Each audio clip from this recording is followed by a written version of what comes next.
Solapur police ने stand up comedian प्रणीत मोरे मारपीट मामले में मुख्य आरोपी तनवीर शेख को गिरफ्तार कर लिया। इस मामले में पुलिस ने अब तक 10 आरोपियों को सलाखों के पीछे डाला है। सोलापुर के सदर बाजार पुलिस स्टेशन में मारपीट का मामला दर्ज किया गया था, जिसकी जानकारी पुलिस उपायुक्त विजय कबाडे ने दी। कॉमेडियन प्रणीत मोरे यांच्या मारहाणीच्या केसमध्ये तपासामध्ये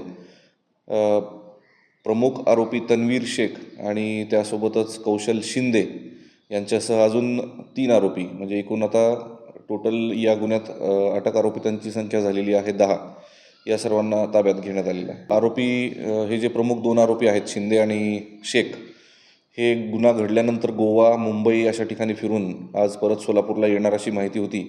त्यावरून आम्ही लक्ष ठेवून त्यांना ताब्यात घेतलेलं आहे सोलापूरला आल्यानंतर वापस।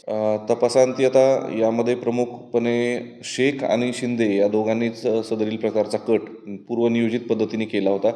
त्यापैकी हे दोघेही प्रणीत मोरे यांच्या कार्यक्रमाचे तिकीट काढून ऑलरेडी मध्ये गेल्याचं निष्पन्न होते आहे। त्यांनी कार्यक्रम अटेंड केला आणि कार्यक्रम संपण्याच्या एक 15-20 मिनिट अगोदर त्यांनी बाहेर येऊन सर्व मुलांना एकत्र केलं आणि कार्यक्रम संपल्यानंतर प्रणीत मोरे यांना मारहाण करण्याबाबतची प्लॅनिंग झाली। यावरून फौजदारी पात्र कटाचा सेक्शन कलम 61(2) BNS कलम 61(2) हे आम्ही यामध्ये वाढवत आहोत।